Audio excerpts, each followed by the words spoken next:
The Prentice Allsup Heating and Air Coaches Corner, fueled by Donut Country and McDonald's Murfreesboro on FM 101.9 and AM 1450 Murfreesboro, FM 100.5 Smyrna, and streaming at WGNSSports.com. The Coaches Show is brought to you by Las Casas Feed Supply, locally owned and operated by Coy and Jennifer Young, specializing in animal feeds, premium pet foods, farm supplies, and more. I'm Danny Brewer. Welcome back to the Coaches Show. Right now, I'm feeling more dynamic than Dr. J at a dunk contest because I got Steve Carter, the head basketball coach for the Laverne Lady Wolverines, in studio with me. Coach Carter, how are you? Doing good this morning. Appreciate y'all having us out and appreciate what y'all do for the community with high school sports. Well, you know, I think high school sports are a very important cog in the growth of lots of youth in our community. Agree or disagree with that, Coach? Yes, sir, absolutely. I think sports in general teaches us not only about the game that we're playing, but also a lot of life lessons that rolls into how successful they are off the court as well. Well, I know the household that you grew up in, and I know one of your daddy's favorite sayings was we learn a little bit about football and a lot about life. And that the same holds true with girls basketball, right? Yes, sir. Just continually trying to grow. Had an outstanding summer. Played really well at times. Took a few steps backwards, but we was able to get a lot of game action in. So, you know, early on we've played 2 Hall of Fame games. Went to Marshall County Tuesday night this past week and went to Ravenwood on Thursday night. So started off 0-2, but had a lot of growth. Played a phenomenal first 16 minutes against Ravenwood Thursday night. And the second half, we just didn't find ways to finish. And so we'll learn from our mistakes, and we'll try to move forward. Well, Coach, as you're looking to grow these young ladies, this is your 3rd year at Laverne? Yes, sir. Okay, so talk about the culture you're trying to create down there at Laverne. Really excited about what we have this year. I've got 3 seniors, 2 that's been with me the 3 years, and 1 that transferred in from McGavick. And then I've got 5 juniors that's been with me from the very beginning, and so they've bought in. I've got 2 captains in Trinity Ryan and Jada Starnes that are, as coaches, we don't have favorite players, but we have kids that are very coachable, and these 2 young ladies are very coachable. They don't necessarily lead vocally, but they do all the things the right way. They'd run through a wall, they'd run through a brick, they do everything that we ask, and so I'm excited for what they've been able to bring to the table. And I'm seeing some leadership skills from a couple of sophomores that I have that could make some noise as well. Coach, I know that you're a major fundamental type coach at understanding the fundamentals of the game, because I think that the game has changed some over the years. Do your players understand the fundamentals of the game and how important they are? They are getting there. We spend a lot of time in the off season working on the fundamentals. A lot of times at pre-practice we're doing things, shooting drills, dribbling drills, ball handling drills, pressure situations. So somehow I've got to get these girls to buy in and play more in off season. You know, we're only allowed so much time during the summer, but we've got to get them in the gym, in the AAU circuit to play and get that competitive edge that some of these other programs have. So it's a work in progress, but something we're working hard to change. You know, we talked about this a little bit, the importance of the off season, because realistically, there is no off season, correct? Yes, sir. Don't have a lot of downtime. You know, when we started, I typically let them off in August when we get back into school, let them get their feet wet.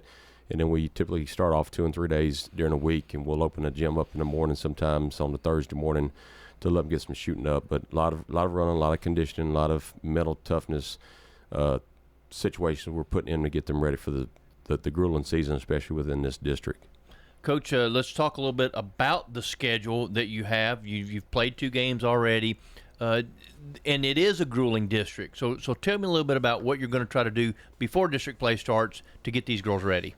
Yes, sir. We have we go to Pope John Paul on Monday, and then on the Friday and Saturday of next week during the holiday break, we're at Ezel Harding in the Classic and playing Stratford and Columbia Academy. So full schedule, getting as much competition and growth as we can. We scrimmaged Cane Ridge a couple weeks ago before the season started and before we got into our schedule. So this district's tough, a lot of good coaching, a lot of good athletes, but we're looking to make some noise this year. Last year was a rough one, and I think the girls are ready and hungry and ready to open some eyes this year. Coach, what do you think your team strength is right now? If you had to pick one, what would you say your team strength is? Well, based on Thursday night in the first half, I really liked our intensity and effort and grittiness on the defensive end. We're still having a hard time scoring, but defensively, I think we're a lot better. We've got 2 injuries we're dealing with right now very early on in the season. Once those 2 get fully healed, I think defensively we can get even stronger.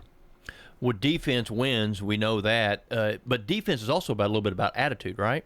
Yes, sir. You got to buy in, and you can't get complacent, and you can't get what's happening on the offensive end if your shot's not falling. One of our best scorers the other night was 0 for 8, and I just told her to stay aggressive, keep attacking the rim, get downhill.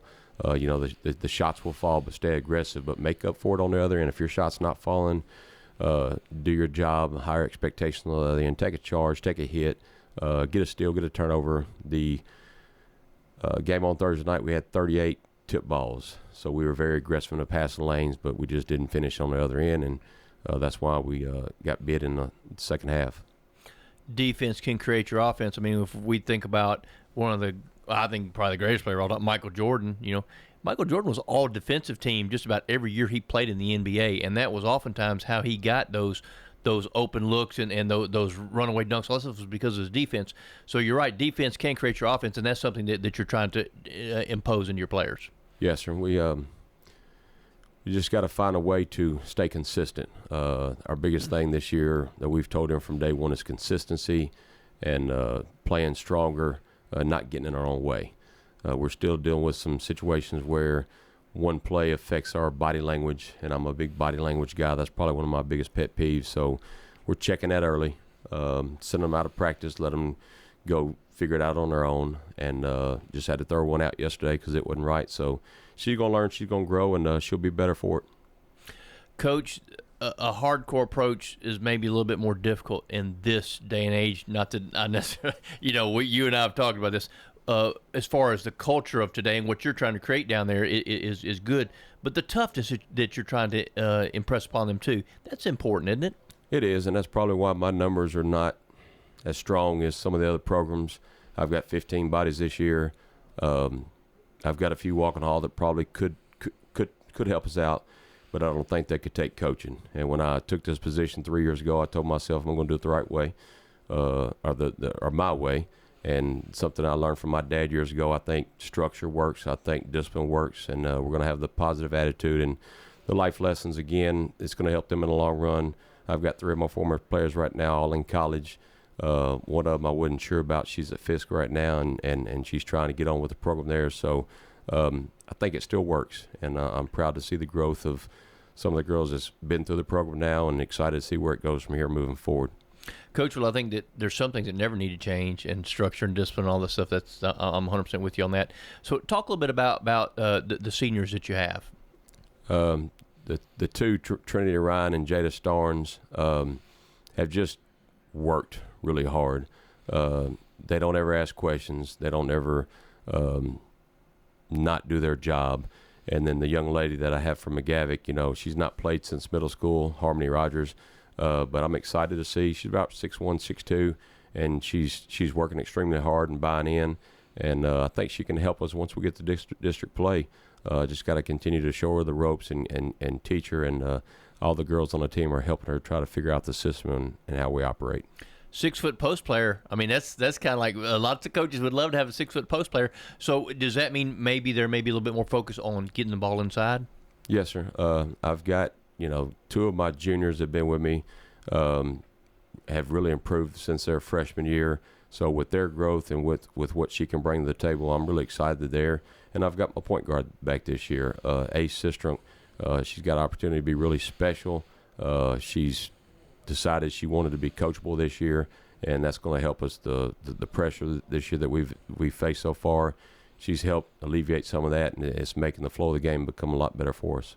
What's the biggest thing that you want to see? Obviously, every coach wants improvement, but what do you want to see from last week to next week whenever you play? A lot of growth. That's what I try to tell them. Everybody handles Hall of Fame games differently. They count, they don't count. I told them every time we strap them on, scrimmage, practice, whatever we're doing, getting in the gym early mornings, getting extra shots up, getting shots on Sunday afternoon. I've had 2 reach out to me already, wanted me to open the gym on Sunday afternoon to get some shots up. Just want to see the growth. and not just only between the lines, outside the lines too. We're holding them accountable for grades, holding them accountable for body language in the classroom, in the hallways, on the bus, when we go to an opposing gym. It's comforting for me to know that when referees or coaches or people in the stands come back and say, Coach, we see the direction the program has shifted with your leadership, and so that means a lot to me, and I feel like we're doing things the right way. Well, that's what it's all about. The tournament play you got coming up, you said, going to Ezel Harding. That tournament action, of course, basketball is a tournament sport at the end of the year, so the tournament play you think will help you too? Yes, sir. Just excited to play as many games we can, and different quality competition week in and week out. And again, we're just looking for growth in all areas. We've got a freshman that's come in, and she made the team. She had to travel this summer to go spend the summer with her dad, but she's already dressed in varsity, and she's a no-nonsense kind of person. Pulled her to the side the other day and asked her, I said, I think you can give me a little bit more. She said, Coach, I'm a little intimidated by being a freshman out here with these upperclassmen. I said, you do what you do. I said, it doesn't matter what grade you're in. You come out there, if you want to take somebody's spot, you go take it. So we've got some young, hungry players that if upperclassmen, the ones that's been battling bad body language, things of that nature, if they can't figure it out, we got somebody pushing them and ready to take that spot if we need to. I think good things are happening down there at Laverne. Coach Steve Carter has certainly got the program headed in the right direction. If you want to see some good, hard-nosed basketball, head down there to Laverne and check out those Lady Wolverines. Coach, we appreciate your time. Wish you the best of luck. Yes, sir. Appreciate you guys as well. The Coaches Show is brought to you by Little Caesars Pizza with 4 Murfreesboro locations: Memorial Boulevard, Warrior Drive, South Rutherford Boulevard, and Old Fort Parkway. Get hot and ready pizza from Little Caesars.